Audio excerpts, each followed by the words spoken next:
awkward. We share this house, so maybe I should have cleared it with you first. It's not like you brought home a stranger, it's McCord. And I saw this happening 2 months ago. Meg regarded Kara, as much best friend as younger sister, and waggled her fingers in a give-it-to-me gesture. Now stop being stingy with the details. Just because I knew him first doesn't mean I don't want all the sisterly dirt. She leaned in close so she could drop her voice to a conspiratorial whisper. How was he? At that, Kara laughed and flopped back onto the couch beside Meg, turning her head toward her sister. The glint in her eye answered Meg's question before she spoke. Absolutely fantastic. Meg grinned at her slyly and sat back. I would expect nothing less. Kara turned sideways on the sofa, snuggling into the soft cushions, some of the tenseness relaxing from her frame. While we're on the subject of sisterly dirt, what about you and Todd? An image of the firefighter-paramedic in question sprang into Meg's mind. Tall and dark, with the muscular build of a man used to sprinting upstairs wearing 60 pounds of gear with 100 pounds of fire hose tossed over his shoulder. They'd met last May when a vengeful man had acted on his personal grudge by blowing up government buildings with C4-loaded drones, uncaring of the innocent bystanders inside who ended up as collateral damage. DC Fire and Emergency Medical Services had been called in, along with any available teams from the FBI's Human Scent Evidence team, Meg and Hawk among them, to rescue the live victims and recover the dead. Together, Meg and Lieutenant Todd Webb had saved the life of a young girl, and a bond had been forged. Getting close, but we're not quite there yet. Meg's tone was easy. I've been away so much in the last few months, out in California helping with the mudslides, and then in Colorado after that avalanche, not to mention local deployments.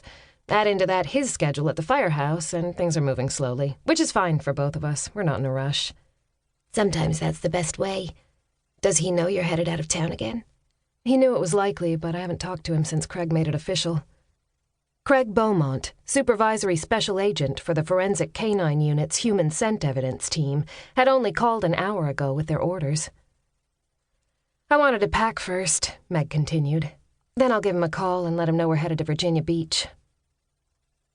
Kara shifted to look back at the TV. The scene had changed from the sand dunes of Nag's Head to the charming pastel 3-story houses of Hatteras. The whitecap-topped, churning sea roared up to smash in front doors while the wind screamed and torrents of rain fell at a steep angle. This is going to be bad. It is. Meg's attention was drawn across the room where Hawk stood up and stretched after his nap and then wandered over to her. Hi, buddy. How's my boy? She stroked a hand down his glossy black fur, and he sighed in pleasure. They're saying this one could be up there with Sandy. The only good thing is this time they had a better handle on the track of the storm from the beginning and got the appropriate warnings out earlier. But you know we're going to lose people, despite all the warnings and evac orders. East Coast weather forecasters had been talking about Hurricane Cole for almost a week, their concerns becoming more strident as the storm approached. It was early in the season for a storm of this ferocity, but the talking heads were already discussing the impact of climate change on extreme weather events. A particularly warm Caribbean Sea and its evaporating water helped produce the dense cloud system that spun into a tropical storm before forming a hurricane. At first, they were hoping the storm would do what 19 out of 20 Atlantic hurricanes do, curve east and burn out over the Atlantic. However, the usual high-pressure system over Bermuda that blocks and turns those storms hadn't materialized, and the hurricane had hugged the U.S. coast, running parallel up the eastern seaboard following the warm Gulf Stream.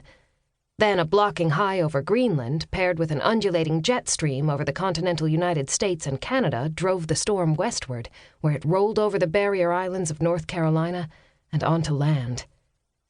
The governors of North and South Carolina and Virginia had given evacuation orders for communities on the coast, but as always, some inhabitants refused to leave their homes, preferring to take their chances with Mother Nature rather than risk all their worldly possessions to looters taking advantage of a natural disaster.